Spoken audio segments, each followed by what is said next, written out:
Assalamu alaikum wa rahmatullahi wa barakatuh. Alhamdulillahi ala nimatil islami wa kafa biha nema. All praise and gratitude be to Allah subhanahu wa ta'ala on his blessing of Islam, which suffices as a blessing. So I'd like to welcome you on the 24th para, which we are beginning today, and we were at Surah Az-Zumar.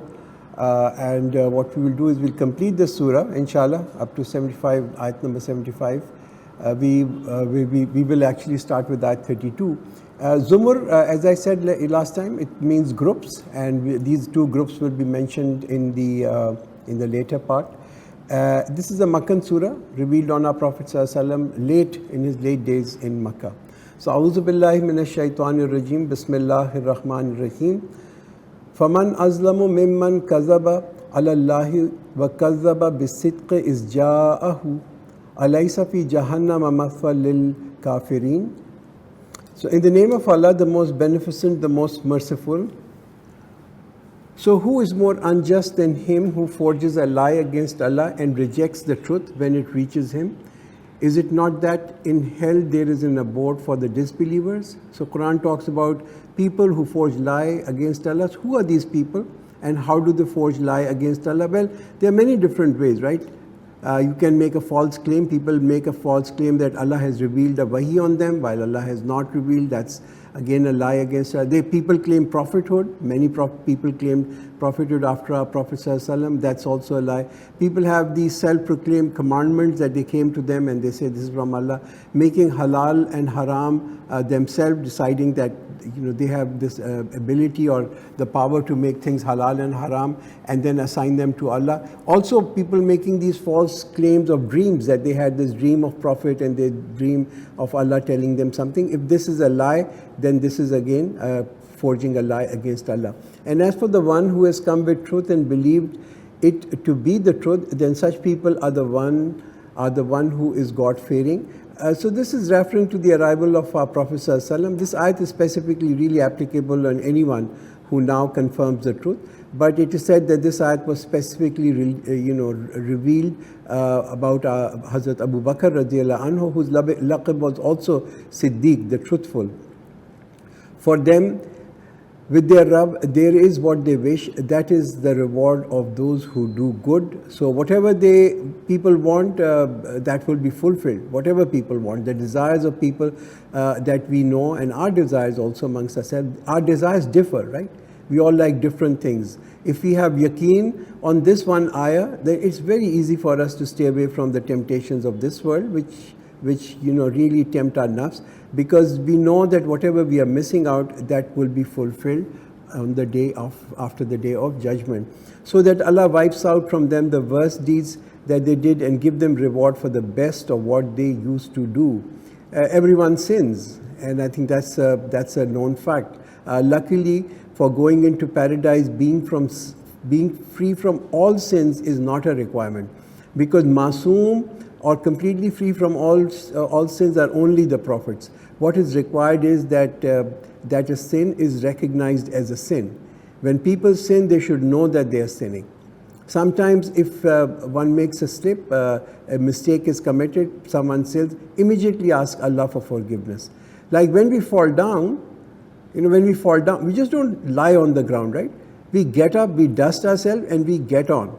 Right? And we get on and start to do whatever we were doing. And that's exactly what it is. When people sin, they don't have to lie in that pool of sin later on. They need to get up and throw away that sin and move on with their life. So Allah will forgive, and the next part of this ayat, Allah says, Allah will forgive the worst sins and reward based on the best deeds that people are doing. Again, I think we all need to understand that all good deeds are not of the same standard. Some are higher than the other. We see that in our namaz, in our salat. Sometimes, we are not so conscious and we say a prayer and it's just kind of, just a prayer, right? It's just fulfilling a farz. And then other times we say a prayer and it is with deep concentration and with best of our attention. So what Allah says over here is that Allah will not take the average of all our deeds, below average deeds and good average, but what He will do is that He will look at the best of our deeds and elevate our average deeds and below average deeds to that level, so to that best, and then reward. So this is His great mercy and how merciful Allah is. Is Allah not sufficient for His slaves?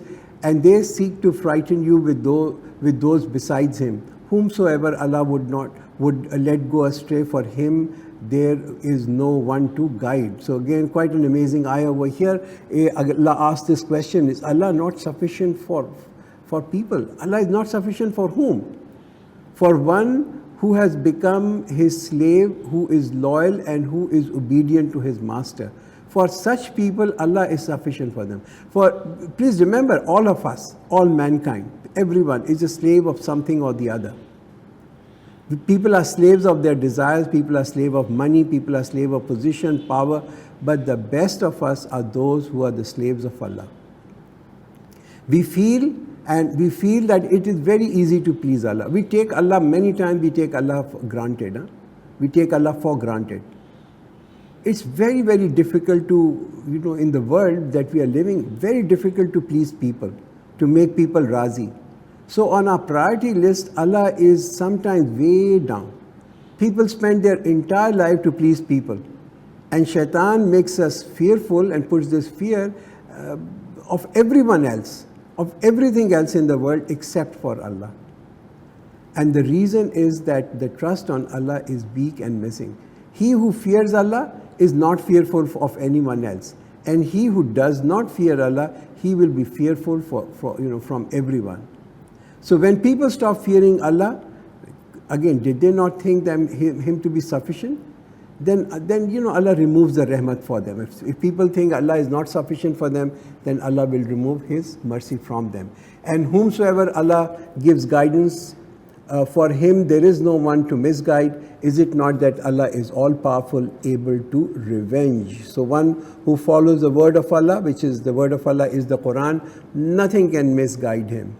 All these great philosophies that are around us, all these man-made theories, the cult, the science, nothing can mislead people for someone who has absorbed this book, and this book is the book of Quran.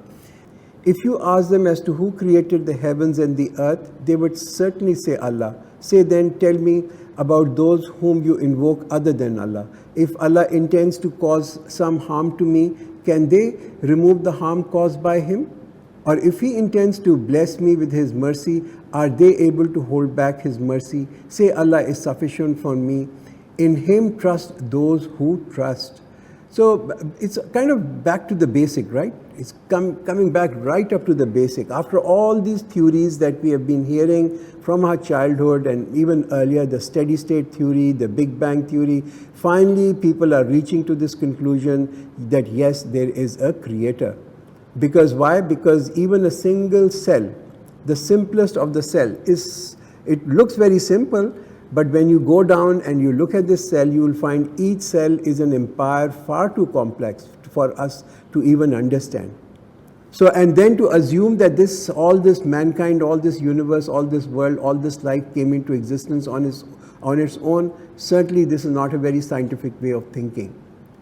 People may give different names to the creation. People say, well, there's an intelligent creation. Mankind has gone through this entire circle of first rejecting God and then now saying, well, we have to accept God, otherwise we cannot really understand about the creation in this world. So now they accept Him. Now people may be rejecting the laws of Quran. Finally, mankind will also be reaching to this conclusion that these laws are for the betterment of mankind. There is nothing better than the laws that have been prescribed in this book of Quran.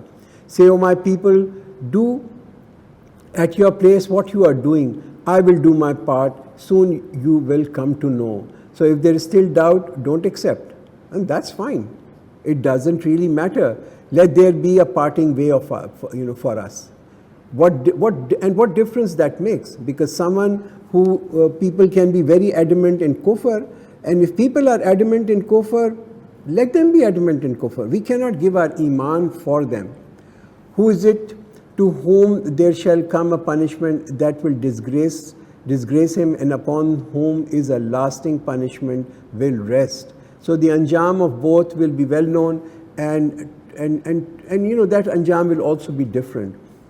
We have sent down to you the book for the people with truth. So whosoever follows the guidance, it is for his own good, and whoever goes astray, he will go astray only to his own detriment, and you are not responsible for them. Whoever seeks guidance, it is for his own good. He benefits from it, not Allah. Consolation for our Prophet ﷺ, especially since he saw Muslims in great difficulty. Muslims were suffering because they had accepted the message, they were following him and his guide and the guidance provided by him. So it's being said over here, don't feel sorry for them. If people are going through difficulty, they will also be suitably rewarded. This is for their own good. Allah fully takes away the soul at time of their death, and of those who do not die in their sleep, then he withholds those on whom he had decreed death and sends others back up until an appointed term. Surely in this there are signs for a people who ponder. Sleep, a common phenomena, we do it every time. We come back over here, we go to sleep after this. When we lie down for our sleep, what are the thoughts in our mind? Tomorrow is another long day, well, the room is too hot, the AC is not cooling, the electricity is coming and going, I have to get up in the morning, go for a walk, I need to phone him, I need to email him. How many of us put in qualifying statement with all these thoughts that are floating in our mind, provided that I get up? All these works that we are thinking about, all these accomplishments that I want to do tomorrow, it is only if I get up. There is a chance that we may not wake up tomorrow morning. The next night may be in the darkness of a grave. How do we know we won't be in a grave tomorrow after this sleep? And where is business, where is play, where is heat, and where is my investment? Well, all of that becomes irrelevant. Now, obviously, having said that, it's natural for us to make plans, and that's fine, because Quran does not want people to shun living. But fine, if one gets up after sleep, alhamdulillah. But if we don't get up after sleep also, then also we must have the same word. We must say alhamdulillah. If we don't get up, fine, alhamdulillah. And the moral over here is we need to be prepared for both these eventualities. So recite your kalma, ask for forgiveness, reflect on the investments that you have sent ahead for the hereafter. Check the balance of your good deeds. And equally about the broken commandments, the sins that have been committed, the promises that have been broken. Make an irada that if I get up tomorrow morning, I will leave the sins that I have been committing and doing, and I will replace them with good deeds and nekis. Or have they adopted intercessors other than Allah? Say, do, even though they have no power at all, nor do they understand. So Allah is so meherban. He is so meherban that He wants our good in this world and our good in the hereafter. So where is the need to forsake Him? Where is the need to forsake Allah and make others who have no power as our deities? Say intercession belongs entirely to Allah. His is the kingdom of heavens and the earth, then to Him you shall be returned. It's only Allah that man needs to make razi. It's only Allah. Why make the powerless partners and complicate our life? When Allah is mentioned alone, the hearts of those who do not believe in the hereafter are filled with disgust. And when those other than Him are mentioned, they become happy. So when there is a zikr of awliyas and peers and mazars and the karamats and the special power, people get delighted, people get so happy. They add a little more exaggeration to it, and they add a little more lie to it. And they say, you know, that Buzu, he walks on water, he walks on fire. People find this very interesting. And when talk of deen is there, you know, then the interest goes away. People are very interested in all this folklore and all these false legends. Zikr of Allah sometimes people seem dry. It's a very practical religion. It's a simple religion. Stories of they went to the grave. You hear these stories from people. We went to the grave and we got a response from the grave, and there was this noise that I heard over here. These are just all interesting hearing.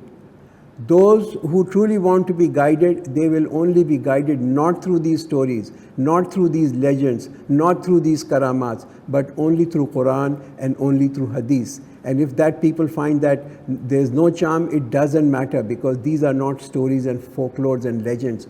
These are practical things which will guide us onto the Sirat-e-Mustaqim. Say, O Allah, the originator of heavens and the earth, the knower of the unseen and the seen, will you judge You will judge between your slaves concerning that about which they used to differ. So the difference between people will remain till the end of time. This difference that we see today, this will remain. Because of the choice that has been given to us, we have a freedom of choice.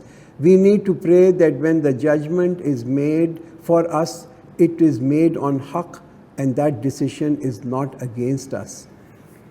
And had those who were unjust had all that is in the earth and the like of it with it, they would surely seek to ransom themselves with it against the evil punishment on the day of judgment. There will appear for them from Allah what they had never imagined. So zalim is being, the word for those who are unjust, for those who are zalim. Unjust is the one who does not believe in resurrection, who does not believe that he will be given another life and that there will be a day of judgment. And because of that, because of this belief that there will be no day of judgment, there is no fear of accountability. And when there is no fear of accountability, man feels free. He feels free like a bird to do what he wants to do, to be guided by only his desires. Now, obviously, having said that, as a Muslim, I know, and I think we meet Muslims also. Muslim rarely, you will find someone who does not believe in the hereafter or day of judgment.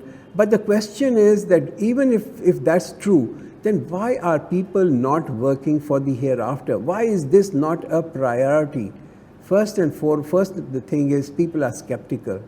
They are not absolutely convinced. They have an idea, they have a thought that there will be some questioning, some hereafter, some day after, but they are not fully convinced. Next is people have their own criteria about this day of judgment, leaving aside the criteria that is established by the Quran. It's like, they have this idea of akhirat made easy. Don't worry, Allah will forgive my sins and my faults. And some have this very false sense of comfort that ultimately we will be saved. And the evil that they earn will become plain to them, and the very thing they mocked shall encircle them. So in this world, if someone describes the difficulties of the day of judgment, people will laugh at them. And they say, well, these are the prophets of doom. Say Allah is not, and they will say that Allah is not so petty. So when trouble touches man, he prays to us, but when after that we favor him with our blessing or with some blessing from us, he says, this is given to me because of my knowledge. No, but this is a trial, yet most of them do not know.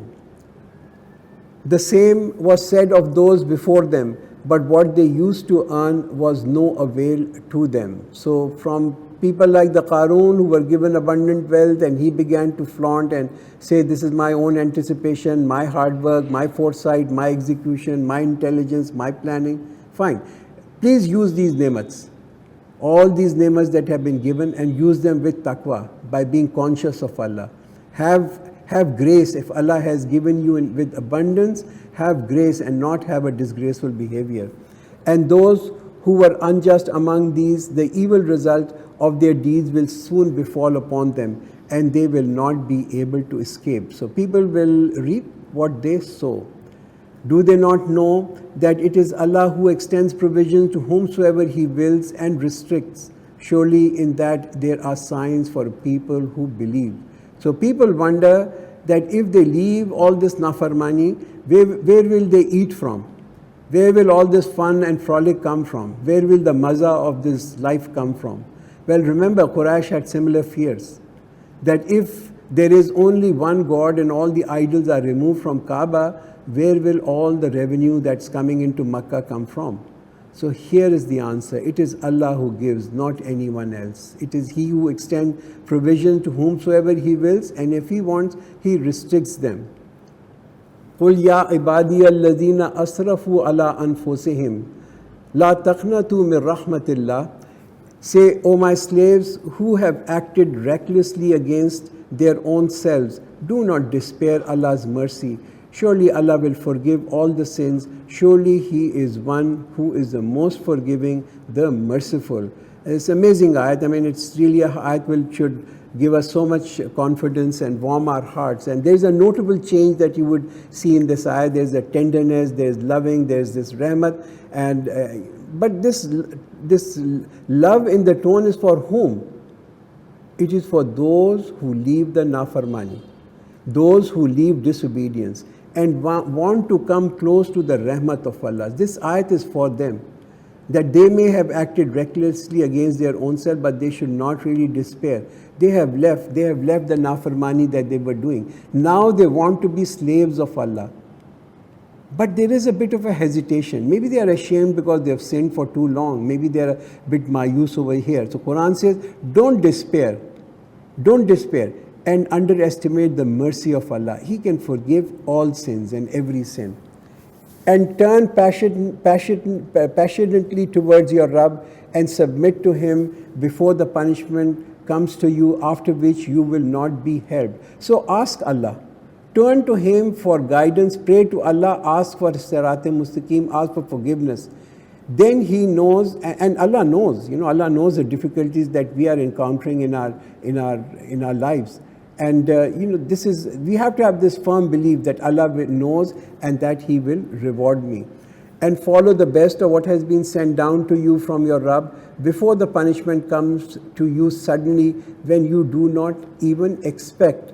So follow the best. Don't stand on the edge of the sin, of sin. Leave sin, and when you leave sin, be distant from it. Don't be satisfied with 33% passing marks, but move forward. And that's what this ayat is really telling people, encouraging them. Lest someone should have pity on me because I fell short in respect of my duty to Allah, and in fact, I was one of those who mocked. Now, when this day comes, it will be too late to mend. The time to act now is now. For now, Allah is saying, don't feel hopeless about my rahmat, inviting people to repent, but our clock stops the moment our death occurs. Once time is over, repentance is of no use. This promise of forgiveness is a time-bound promise. It's not a timeless promise. It's a time-bound promise. It's like a check you have in your hand, and that check has an expiry date. You need to encash that check before the expiry date, otherwise this check is of no value. Or lest someone should say, if Allah guided me, I would surely have been among those who fear. Allah has sent His guidance. At least none of the people can really make a claim that the guidance was not received by them. Or lest someone should say, when he sees the punishment, would that I have a chance to return so that I may become one of those who are good in their deeds. Now, plea of people, and on that day, when they see the punishment, will be, give us one more chance. When ultimate regret is bound to descend, and that's the day when ultimate regret is bound to descend. Today we need to think that we have a sight of Jahannam. We have just seen Jahannam. We have witnessed the burning of the sinful. And now an opportunity has been given to us. It has been provided us to make changes in our life.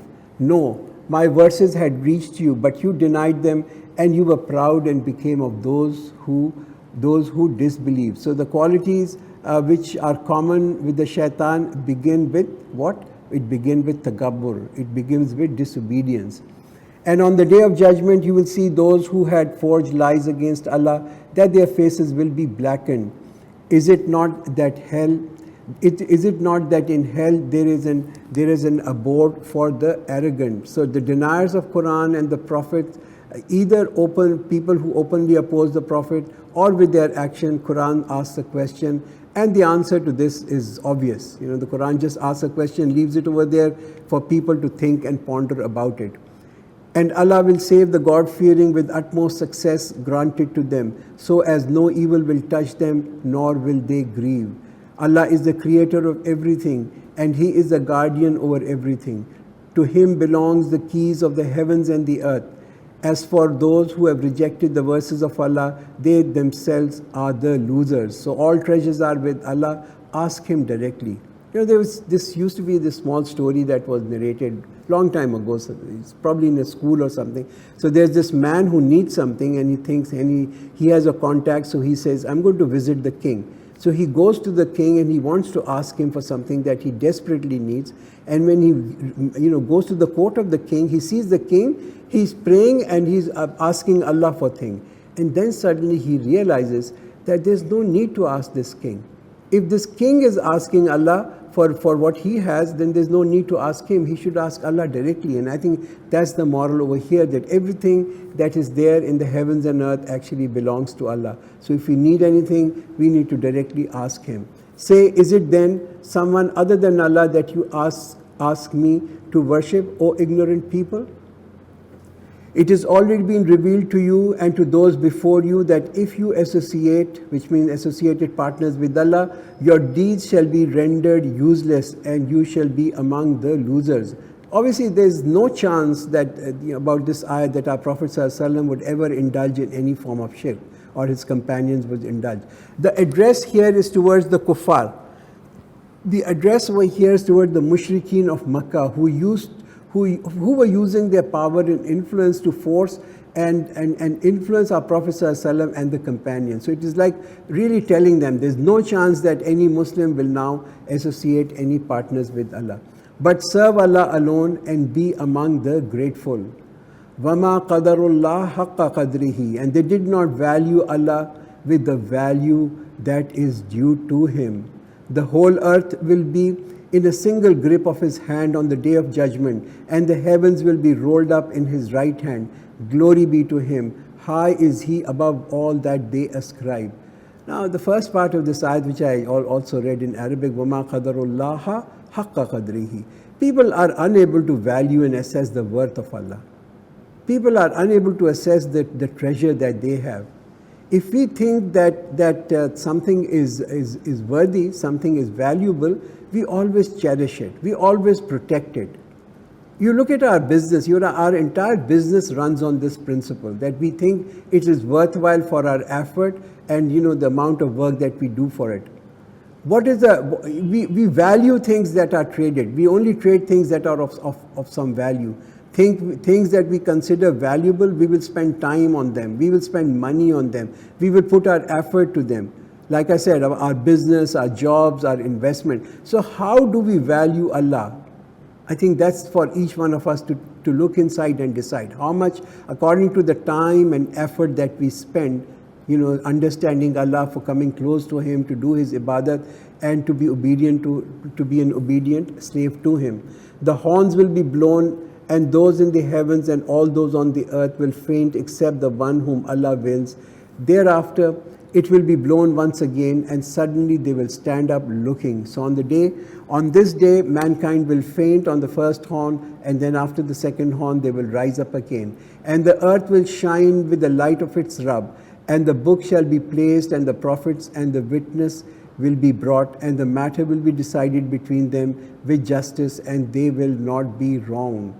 So they will not be wrong. People will get justice on that day. Normally the sun is the sun which brightens this earth, and things become apparent. When the sun comes out, things become apparent. On the day of Qiyamah, the earth will be brightened by the nur of Allah. Then the book will be brought containing all the deeds of people, and the messengers will be called as witnesses that they had passed the message to people. It's almost like a court being set up. The records will be produced. What will save people on that day? What will save people on that day will be Quran. Either it will argue in favor of people or it will argue against them, depending upon our relationship with this book.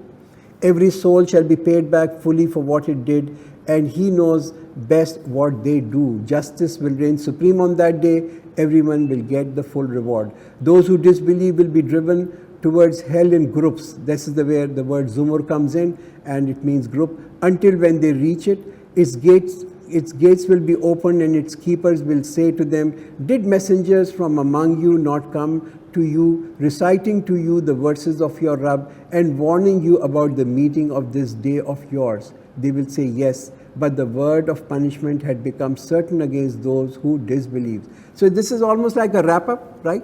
It's like a drop scene. Whole story is now finishing. The unfortunate will be driven into the hellfire, and then later on, about the next group of people, it will be said, "Enter the gates of hell and live in it forever. So how evil is the dwelling place of the arrogant." And for those who are and those who used to fear their Rabb will be led towards paradise in groups until when they reach it. while its gates will be already open for them, and its keepers will say to them, peace be upon you, you have done well, so enter it forever. So Jannati will reach to their anjam, like the sinful people will reach to their anjam. Jannati will also reach paradise. This is what they had worked for. They'll get a warm welcome over here waiting for them. The doors will be open for them, and paradise will be there in front of them. And they will say, praise belongs to Allah who made His promise come true to us and made us inherit the earth so as we can dwell anywhere we wish in paradise. So excellent is the reward of those who did good deeds. So this is the ajr of not those who do daydreaming. This is the ajr is not of those people who do wishful thinking, but those who have earned it. Quran repeatedly says it's all about action, it's all about effort, it's all about sacrifice. And you will see the angels surround the throne, glorifying the praises of their Rabb, and the matter will stand settled between them rightfully, and it will be said, praise belongs to Allah, the Rabb of the world. So the angels will praise Allah. This is the end of mankind, the end of the first story. People will live happily ever after. After this, we begin with the next surah, which is Surah Al-Mu'min. It's also called Surah Ghafir. It's a Makkan surah revealed in the last years of our Prophet ﷺ while he was in Makkah. So Bismillahir Rahmanir Rahim. Hamim. Hamim. Tanzilul Kitabi Minallahil Azizil Alim. So this surah also begins with this huruf muqattat, Hamim. 7 surahs begin with 2 muqattat, and here also we can see that there are 2 only. This is the revelation of the book from Allah, the Mighty, the All-Knowing. So this is Tanzil, the word comes over here, Tanzilul Kitabi Minallahil Azizil Alim, that this revelation was sent down slowly. It was sent down stage by stage. Now think about it, that if this book was a book just for barakat and just for sawab, there was no need to actually reveal this book slowly. It could have come down in one long revelation, but it didn't. Because Allah knew that people have to put this into amal, into practice. They need to digest it before it becomes really useful for the ruh. Like food. Like food, it's also we consume it slowly over a period of time. Ruh also needs to digest this. Ruh also needs to digest the revelations. غافر الذنب وقابل التوب شديد العقاب ذي الطول لا إله إلا هو إليه المصير.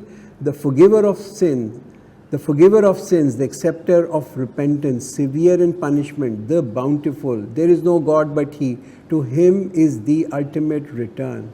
This is the special rahmat of Allah that He has actually, the very first word that comes over here, Ghafir al-Zambi, that He covers up sins. He covers up the minor sins.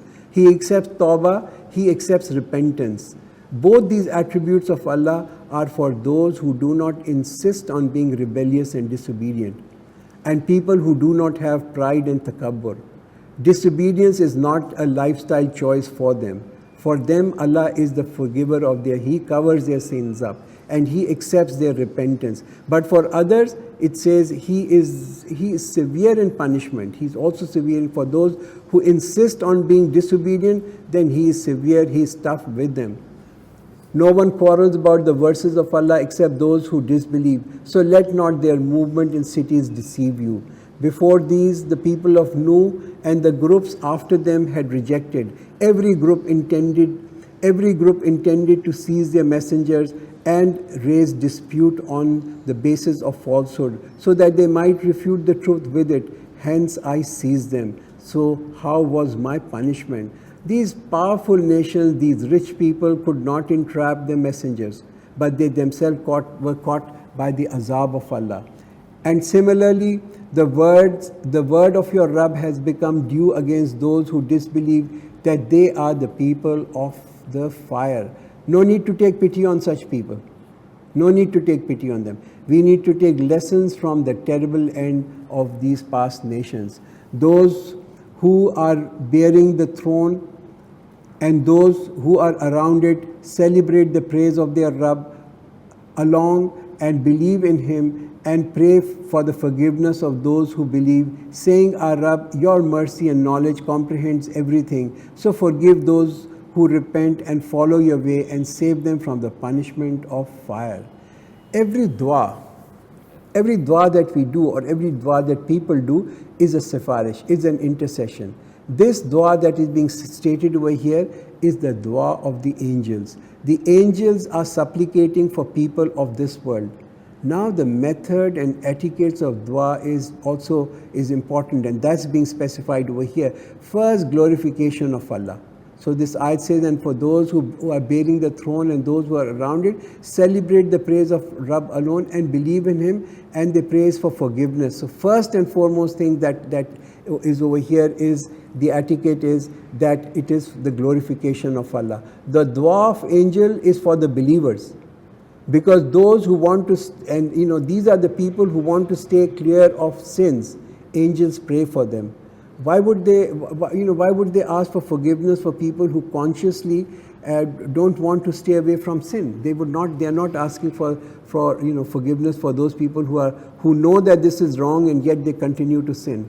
Our Rabb, admit them into the eternal gardens of paradise that you have promised them, and admit those as well who did good from among their fathers and wives and children. Surely you alone are the mighty, the wise.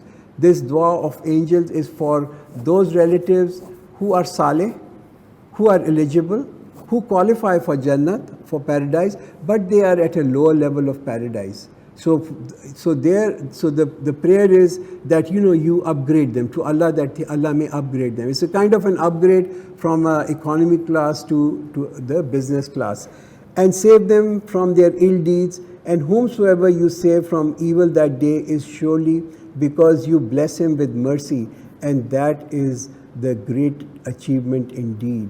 Surely those who disbelieve will be addressed, saying, certainly Allah's hatred is greater than the hatred you have for yourselves. When you were invited to true faith, you used to refuse. They will say, Our Rabb, you gave us death twice and you gave us life twice. Now we confess our sins. So is there any way to come out of here? Now 4 stages being described over here, 2 deaths and 2 lives. You gave us death twice and you gave us life twice. First, our ruh was created. In fact, all the ruhs were created at the same time. So we are all of the same age as far as our ruhs are concerned. Then our ruh were put into sleep. And this is the sleep which was the first death. The ruh created and it went into sleep. Next, physical creation of man, when the embryo grows and the angel brings the ruh and the soul and the body, and the soul and the body and the ruh and the body are joined together. This is termed as the first life. Then the physical death, the body goes back to the earth, the ruh returns back to Allah. And lastly, all mankind will once again be raised from their graves, and then there will be eternal life, and that is the 4th stage or the last life. This is because whenever Allah alone was invoked, you used to disbelieve, and if partners were associated with Him, you used to believe. Now the decision lies with Allah, the High, the Great. It is He who shows you His signs and sends down provisions for you from the sky, and no one takes lesson but the one who trusts Him. Reminder of the great ni'mats of Allah on people, reminder for him who frequently turns to Allah. So worship Allah, making your submission exclusively for Him, even though the disbelievers dislike it. So be khalis, be a good slave of Allah. Be a good slave of Allah, have sincerity, and this can only come when people have ikhlas, people have sincerity. Remember, shirk has always been a way to exploit people. It is the worst form of exploitation that mankind has seen under shirk. He is high in the station, the Rabb of throne. He sends the Spirit down under His command on whomsoever He wills from among His slaves, so that He may warn of the day of encounter. Now, it is such a great honor and great pleasure for us to be associated with the Most Exalted. How honored we should feel if we are close to Allah. And be in comparison with someone who is a slave of a slave. Can you imagine being slave of a slave? rather than that be associated with the most exalted, someone who is the highest, the Rabb of the throne. What a great difference between these two people are. The day they will come in open view, nothing about them will remain hidden from Allah, to whom belongs the kingdom today, to Allah alone, the one, the all-dominant. No one will be able to hide anything in this mulaqat with Allah. Is our iman today ready for this meeting? I think that's a question that each one of us can answer. I mean, is our deeds and our iman today ready for this meeting? Is it worth being presented? Is our amal nama worth being presented to Allah today? If not, we need to actually work towards this. Today, everyone will be rewarded for what it has earned. There is no injustice today. Surely Allah is swift in reckoning. So this is a harvest time. On that day, in front of Allah, everyone will get according to the due measure. No injustice will be done. And warn them of the day of approaching horror, when hearts will jump up into the throat and they will be choked. There will be neither a friend for the unjust nor an intercessor to be obeyed. He knows the treachery of the eyes and whatever is concealed by the hearts. So deeds will be known. Deeds are known. Deeds are written in record. But our intentions, they are only known to Allah. So for intentional sinning, nijat is irrelevant. When people know that this is a sin and yet they commit a sin. Please remember, there's also no concept of Robin Hood in Islam, that people sin in order that they do some good deed. And Allah judges with truth, and those whom they invoke besides Him cannot judge anything. Surely it is Allah who is the hearing, seeing. All decisions will be done by Allah. So someone appearing righteous to us, we don't know whether what is Allah's decision for him, what is Allah's decision regarding him. And same is also true for someone who appears to be sinful for us. We don't know. We don't know his position near Allah. We don't know he may ask Allah for forgiveness at the last moment, and Allah forgives him and he becomes the closest to Allah. So we cannot form opinion about people. Have they not traveled through the earth and seen how was the faith of those who used to be before them? They were stronger than these in power and in traces left on the land, but Allah seized them because of their sins. There was no one to save them from Allah. So history of nations is being presented here as a witness. When we see destroyed nations, we may be focusing on their material success, the material reason also material reason of their destruction. Sometimes people say, well, it's the earthquake that destroyed them, it's the flood that destroyed, it's a avalanche that destroyed. But sometimes we don't look at the moral reason, and that moral reason is ignored and not evaluated. Like these people were indulging in shirk, like these people were indulging in zulm, in corruption, and Quran actually states the moral reason of the destruction. That was because messengers used to come to them with clear signs, but they disbelieved. Then Allah seized them. Surely He is strong, severe in punishment. Indeed, we sent Moses with our signs and a manifest proof to Pharaoh and Haman and Qarun, but they said, he is a sorcerer, a liar. And when he brought them the truth from us, they said, kill the sons of those who have accepted faith with him and spare the lives of their women. But the plot of the disbelievers is nothing but an error. So Pharaoh was known for his cruelty, right? He was cruel and oppressive man, a very cruel and oppressive king. And when all power and wealth is given to people, and there is so much arrogance comes inside them, then Allah destroys such people. And Pharaoh said, let me kill Musa and let him call his Rabb. I am afraid that he will change your religion or he will cause mischief in the land. So here Pharaoh calls a cabinet meeting. All the politicians are the same, even today, even at that time and even today. All the tyrants are the same. They take the view of the cabinet, of their associates, but they will do what they have already decided. All tyrants claim that they stand for truth, from Pharaoh to the Hitlers to our time. Pharaoh said Musa is creating fasad on this earth, and his weapon of mass destruction is the hand that glows and a stick which turns into a snake. All this is creating great fasad. Look at this terrorist. We must kill him. We must kill this terrorist. And Moses said, I have sought protection of my Rabb and your Rabb from every arrogant man who does not believe in the day of reckoning. Musa alayhi salam is not worried. He says, I seek refuge in my Rabb. And said a believing man from the house of Pharaoh who had kept his faith secret, would you kill a man because he says, Allah is my Rabb, while he has come to you with clear signs from your Rabb? If he is a liar, his lie will fall back on himself. And if he is truthful, some of that punishment of which he warns you will afflict you. Indeed, Allah does not give guidance to anyone who is a transgressor, a liar. So who is this believing man? Who is this believer? He said, and said a believing man from the house of Pharaoh. Maybe someone who was righteous in the palace and was very close to Pharaoh. O my people, the kingdom is yours today while you are dominant on the land. But who is going to help us against Allah's punishment if it is to come upon us? Pharaoh said, I do not give you an opinion unless I myself believe it to be correct, and I do not direct you to anything but the right way. So people must have been taken aback by this speech, right? Pharaoh is there, he's also listening, and people are thinking, this makes sense what this man is saying. So Pharaoh steps in now, knowing that his position is getting weak, and he now pretends to be kind of a selfless leader. I know what the right way is. And he who believed said, surely I fear you something like a day which befell on the groups. So he was aware, this man was aware of the past nations that had been destroyed, and that's what he is mentioning over here.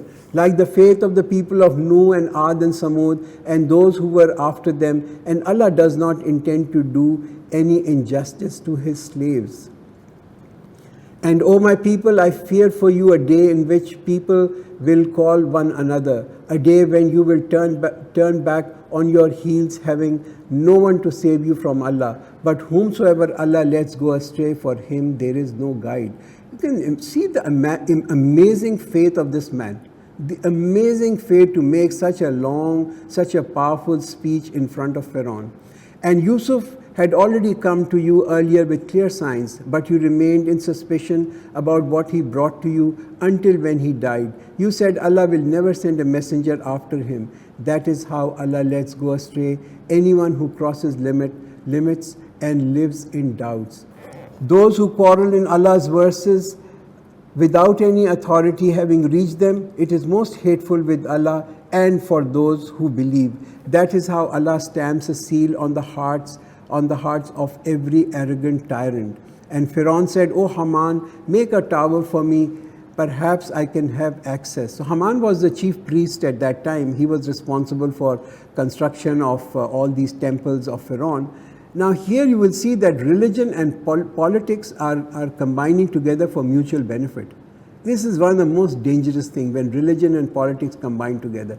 Pharaoh took the backing of these religious deviants, who were claiming their divine rights, and they said Pharaoh is a shadow of Allah or Allah on this earth. This is the reason why people of Egypt and poor people do not rise against power. When religion and politics are combined together, when power and the religious positions are combined together. And we find that kings would give titles to such people like His Holiness to the religious leaders. And both the religious leaders as well as the king, both are not serving God, but they are serving for their mutual benefit. Access to the heaven and peek towards the God of Musa, and indeed I deem him a liar. That is how his evil deeds were made attractive to Pharaoh, and he was stopped from the path. The evil designs of Pharaoh was nothing but ruin. And the one who believed said, O my people, follow me, I will guide you to the right path.